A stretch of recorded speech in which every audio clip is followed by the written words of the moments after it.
Hello, I'm Dr. Schulze, and this DVD is about natural first aid and natural trauma care.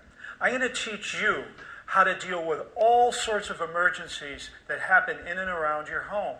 Everything from bangs and bruises and bumps and burns to serious cuts and wounds, and even serious disease emergencies like heart attacks, strokes, gallbladder attacks, appendicitis, and things such as that. Now, I know what you're thinking. I'm a doctor, and I can deal with these emergencies, and you're absolutely right. I spent decades in my clinic dealing with every emergency that you can imagine. But this video is not about me. It's about you, because I am going to teach you how to deal with 98% of the emergencies that happen in and around your home. See, I want to empower you. I want to educate you with the knowledge that I learned in my clinic, so you don't have to run to the doctor and use drugs, or worse, end up in the hospital emergency all the time, in the hospital emergency room, every time something happens around your house. In this video, I'm going to teach you how to build your own natural first aid kit. I'm going to talk to you about all the tools that you're going to need to deal with these emergencies. I'm going to tell you what herbs and natural medicines you're going to need in this first aid kit, and some other surprises. See, I'm going to train you how to deal with trauma, of injuries, wounds, and all sorts of emergencies that you're going to have around the house. I'm going to teach you how to deal with it emotionally and the physical part of the healing. And then I'm going to give you specifics of what I did in the clinic for each one of these types of emergencies, like bangs and bruises and bumps and burns, and how to deal with serious cuts and wounds, and even, like I just mentioned, how to deal with things like heart attacks and strokes and appendicitis and gallbladder attacks and all sorts of serious infection. I want to give you a caution right off the bat before we get into this video, and it's a legal caution. I want to train you how to take care of yourself, your family, your kids, your parents, your spouse, your loved ones, your relatives. But I'm not talking about strangers. See, in this world today, everybody wants to sue everybody. Nobody wants to take responsibility for themselves. And everybody wants to sue someone when things go wrong. Here's what I want you to do. I want you to know how to take care of all your friends and loved ones and family. People that you know won't sue you if something goes wrong, because they don't want to take responsibility for themselves. So remember that. This is about you and your family and your loved ones. Okay, let me take my jacket off and let's get started.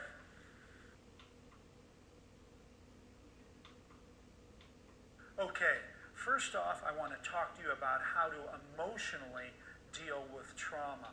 Then we're going to get into the actual physical specifics. But emotionally, there's one thing I want you to know right off the bat. It is never as bad as it looks. It's never as bad as it seems. When a person's hurt, they immediately go into shock, at least some level of shock. But you'll also go into a little bit of shock just having to deal with dropping everything, and all of a sudden you have to deal with a drama and you have to deal with a trauma.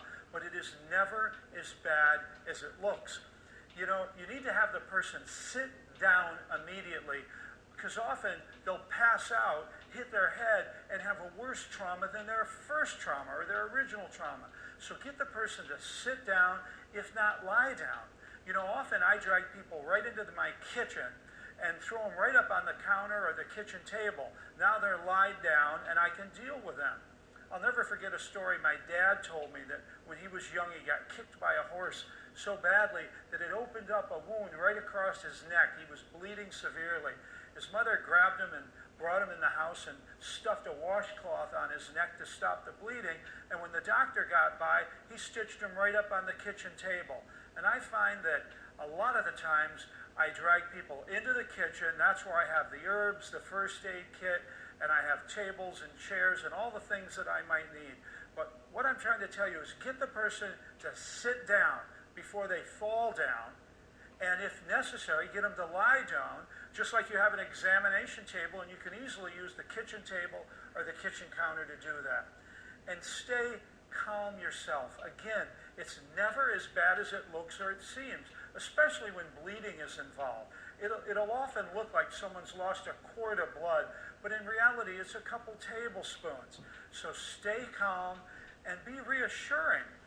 One of the things that I do with people all the time is lie. Okay, whatever's going on, I lie first, and I always say it's nothing. It's barely a scratch. It's no big deal. You're going to be fine. I can hardly see the wound.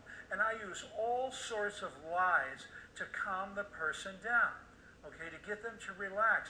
It doesn't do any good to get them all excited or more upset and go, oh my God. So watch the expressions on your face and the words that you choose to use. But I usually go, come on, I've seen a lot worse than this. Just relax. We can deal with anything. This is very important to be positive. I always said in my clinic, nothing positive ever comes from being negative. Remember what I said? Nothing positive ever comes from being negative. So be incredibly positive, even if you have to tell a little bit of a white lie. This is no big deal. It's only a teeny bit of blood. It looks worse than it is. Whatever you can say to calm the person down. You know, most people, for any type of bump or bang or serious bruise and lump or any type of cut or wound, even minor ones, they go off to the hospital, they go off to the emergency room, and now you're going to end up dealing with doctors and drugs and all types of treatments that you'll often wish you didn't. You know, I always say with kids would much rather be treated at home because they don't have to deal with strangers and all the drama and trauma and upsets that can happen in a hospital emergency room. But you know, most adults would too. So I want you to be able to deal with just about everything that happens around the house to avoid you all this physical and emotional pain and financial pain if you go to a hospital emergency room. And you know what? Even if you feel you can't deal with this, if you can't deal with it at all, have someone else you love and know watch this video who can deal with it. Designate someone in your household that's going to be the doctor when and if you need it. You know, and there may come times when you don't have a doctor readily available. You might be out in the middle of the nowhere. You know, often I travel to exotic places, to foreign countries that don't have medical care like we have in America, or you might be out in the woods, you might be on a long hike, you might be out in the ocean, and you're going to have to deal with it. So the information in this DVD, you need to know probably all the trauma and medical emergencies that you'll have to deal with in your lifetime are going to be very minor. But it wouldn't hurt if someone in your house knows CPR and should get trained in that. Someone should know about bleeding control.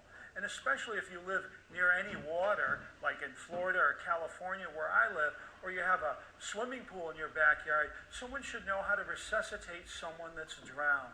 It's very important to learn the standard first aid treatments like CPR and bleeding control and breath resuscitation and drowning resuscitation. This is very important. I want you to be prepared because the reality is it's not if something like this happens in and around your home to yourself or someone you love. It's just a matter of when. Someone in your house is going to bang themselves, is going to cut themselves seriously, and you're going to have to know what to do.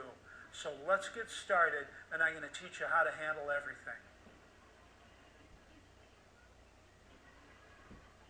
Before I start talking about the herbal medicines and the natural medicines that you're going to want to have in your kit, and also how to treat the various types of emergencies, I want to talk to you about tools, the tools that you're going to need in your first aid kit, because that's what we're doing first. We're building a first aid kit. Now, the first thing you're going to want is a good pair of tweezers. In fact, I suggest you have multiple pairs of tweezers, small, medium, and large tweezers. Sometimes they have curved ends. Sometimes they have very sharp, pointed ends. Some just like pliers. You have needle nose pliers and regular pliers. You have a lot of different types of tweezers. So have 2 or 3 types and test them. Sometimes you need a real sharp tweezer to be able to get something small, like a small piece of glass out of the body. And another thing you're going to want to have is a good pair of glasses. I suggest going to the store and buying some reading glasses, some 1-power glasses, and also some 2, or if you can find them, 3-power glasses. Now with 3-power glasses, you have to get this close. But if any of you have ever run into or had a run-in with a prickly pear cactus that has very small, almost invisible, clear stickers on it, you're going to need a fine pair of tweezers and a high magnifying pair of glasses to find it, or a small piece of glass. Trust me, a small cactus thorn or a small piece of glass can feel like a 16-penny nail stuck into your body, but you're going to need high magnification glasses and a good tweezers. Now, also, you're going to want some scissors, and there's two types I like. One, you're going to definitely want to have a pair of scissors that have a blunt end, so you can't stab or cut the person. You don't want to make the trauma worse. And these are really good for going in and cutting things off, or cutting clothing off, or even cutting bandages off that you made that don't work. You know, often the first time I bandage a patient, I'm not happy with it. I'm not satisfied with it, and I cut it off, and usually the third time's the charm. And you also want to have a pair of pointed scissors, very important pointed scissors. Now, you're going to need to often clean up some blood or clean up a little bit of a mess. And some of the best ways to do that are cotton swabs. I like to use these especially around the eyes and the nose, where you wouldn't want something like a big rag. You want something small so you can get into an area and clean it. Often the first step in treating a wound, once you stop the bleeding, is cleaning it so you see what you're going to have to deal with. And if it's a bigger area, well, you can use anything general like gauze, cotton balls, or even cotton pads like these. I particularly like organic cotton. I'm fussy about the types of things I like to swab blood up with, but I suggest getting all types of cotton swabs, cotton balls, gauze, cotton pads. You're going to need them in your toolbox. Now, to dress a wound, you're going to need some tape. And one of my favorites is this waterproof tape. There's various kinds of waterproof tape, but any tape, the bottom line is, what is tape supposed to do? Stick. And you'd be surprised that the majority of first aid tapes that I find out there don't work at all. Sometimes I've even used electrical tape and duct tape. Scotch 33 is a great electrical tape, and I've used it on bodies, right on wounds. Don't worry about the infection, because I'm going to tell you something to put on there where you're never going to have an infection. So Scotch 33, this is Super 88, it's really thick, or even duct tape. I put duct tape right over wounds. You don't know where you're going to be, and you don't know what you're going to have at hand. You can also use electrical and duct tape to make splints with cardboard. If someone has a broken bone, you can use them to dress wounds. These are great things for your first aid toolbox. Now, sure, you're going to want to have a selection of regular Band-Aids, and specifically, you're going to want to have some butterfly bandages. Now, if you can't find these in a drugstore, but I'm sure you can always make them yourself. There's no big secret. They're just something that has a small area where the wound is, and they come in packets like this where you have many, and you use these to close a wound. These are our natural replacement for stitches and staples that you won't need to have, and your wound will heal up better, and you'll never see a scar. But you can make them out of electrical tape, duct tape, and even waterproof tape, but these can come in really handy. Now, you may want to have something like a thermometer, but I find that most people are smart. When I ask them if they have a fever, they'll just say, yes, I'm hot. But it doesn't hurt to have a thermometer. Also, lighting. When you're there with your magnifier glasses, trying to find that small piece of glass with your scissors or with your tweezers, you're going to want to have some light. And I like these Surefire LED lights. They're nice and bright. They work really good. You can turn them and make it stay constant on while you're sitting there working with the tweezers, trying to find that small thing that's causing a lot of hurt. If you want something even better, although you might look a little strange like the mad scientist, you can find these headlamps. There's a lot of them available out there, and you just slip them on, and now you have a light everywhere you look. Now imagine with my headlamp, with my geeky reading glasses, 3 power, with my fine tweezers, boy, I can see any of the smallest things that might be there. And sometimes you need to clean out a wound. Wounds get dirty.